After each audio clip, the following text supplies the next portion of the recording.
좁은 골목길을 돌아 들어가면 막다른 길이 보인다. 그 골목길 세 번째 집에는 유진 가족이 살고 있다. 귀가 시간 오빠들을 불러내 함께 집으로 들어가야 할 만큼 어둡고 침침한 골목이다. 깜빡거리며 언제 사라질지 모를 얕은 빛을 비추는 가로등의 운명이 불안한 곳이다. 가끔은 오빠들과 함께 걸어도 낯선 걸음이 뒤를 따라오면 등골이 오싹거리기도 했다. 6년을 그렇게 살았다. 이제 내일이면 유진 가족은 아파트로 이사를 간다. 넓은 전원주택에 살던 6 식구가 이 골목으로 들어오던 날 들고 올 수 있었던 것은 책가방과 옷 몇 가지, 이불과 밥솥이 다였다. 드라마에서나 흔히 나올 것 같은 인상 좋은 아빠의 친구가 어느 날 찾아왔고 뻔한 스토리처럼 보이는 보증을 서달라고 했다. 누가 봐도 결과를 짐작할 수 있는데도 아빠는 반대하는 엄마 몰래 결국 보증을 서주고 얼마 지나지 않아 드라마에서 본 것처럼 살던 집을 나와야 했다.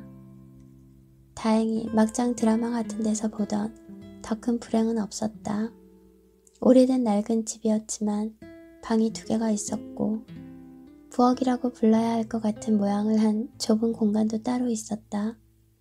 마당을 지나 화장실을 가는 것이 특히 겨울에는 무섭고 귀찮았지만 아빠 엄마가 다 큰 딸이 볼일 볼 때까지 문 앞에서 기다려주는 흔하지 않은 그림을 그릴 수 있어 나름의 재미가 있었다. 엄마가 가던 유진이 가던 늘 아빠는 화장실 앞을 지켜야 했다. 엄마도 유진이만큼이나 무서웠기 때문이다. 아파트로 이사를 하고 얼마 지나지 않아 어쩌면 유진이네 가족은 깜빡거리며 왔다 갔다 하던 옅은 가로등 불빛이 그리웠는지도 모르겠다. 밤마다 손전등을 들고 마당을 지나 화장실을 손에 손잡고 가던 6년의 밤을 떠올리며 그 시절을 그리워했다. 이제는 큰오빠는 직장을 다니고 둘째 오빠는 군에 가고 유진은 대학생이 되었고 막내 혜진은 고3이 되었다. 다들 바쁘고 흩어져 있는 각자의 시간이 많아진 탓에 그때처럼 함께 할 수 있는 시간이 허락되지 않는다. 아빠는 10배쯤 바빠져서 얼굴 보기도 힘들고 엄마는 친구들과 모임이 많아졌다. 편리하고 좋은 곳에 누워있지만 유진의 마음은 자꾸만 가난하고 초라해지고 있었다. 텅 빈 마음을 채워주는 유일한 친구 이화는 늘 유진의 눈이 되어주며 함께했다. 사물이 또렷하게 보이지 않는 유진과 세상의 소리를 마음으로 듣는 이완이 만난 것은 6년 전 유진이 살았던 그 골목 3번째 집에서였다. 3년 동안 서로의 눈과 귀가 되어주며 친구가 되었던 그들은 이완이 먼저 이사를 나간 뒤에도 그 인연을 이어왔다.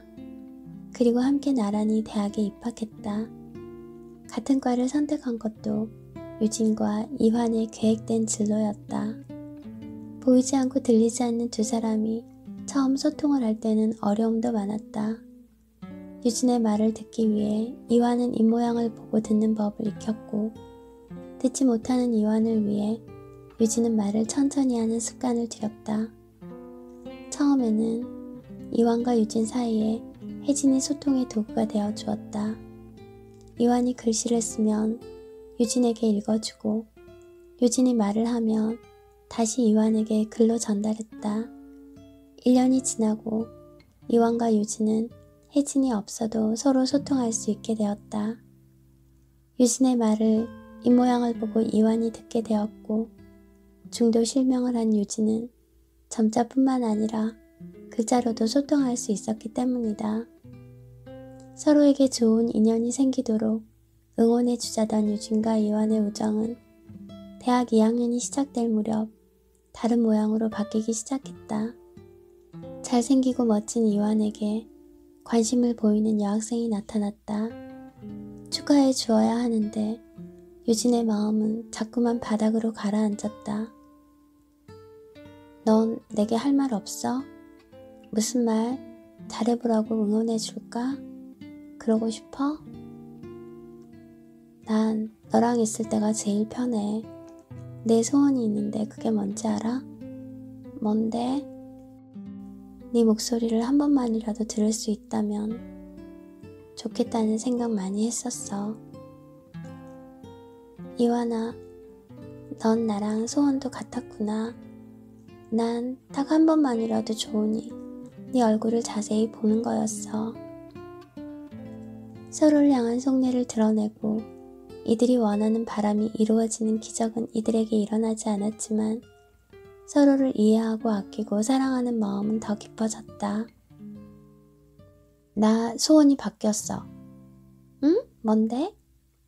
네 목소리 안 들어도 되니까 평생 너의 눈이 되어 너랑 살고 싶어. 이제 내 마음에 네 목소리 들리거든. 사실은 오래전부터 그랬어.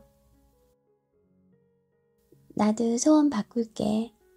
네 얼굴 내 마음대로 내 마음에 그리고 싶은 대로 그려놨으니까 너의 기가 되어 나랑 평생 함께하는 걸로.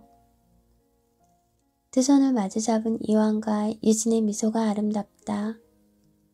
이들에게는 또 다른 소원이 생겼다. 좁은 골목길을 돌아가면 있던 세 번째 집.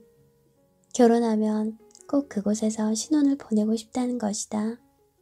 이완도 유진도 그곳에서의 시간이 가족들과도 가장 행복했던 때였고 두 사람이 만나게 된 특별함이 있는 곳이니까 꼭 그곳에서 아름다운 출발을 하기로 약속했다. 그때까지 재개발이 되지 않아야 할 텐데 들리지 않고 보이지 않아도 사랑하는 마음으로 듣고 보게 된다. 우리 마음에 사랑에 스며드는 이것이 기적의 시작이 아닐까. 서로의 마음에 사랑이라는 이름으로 스며드는 기적 같은 오늘, 그런 오늘을 우리도 살아가기를.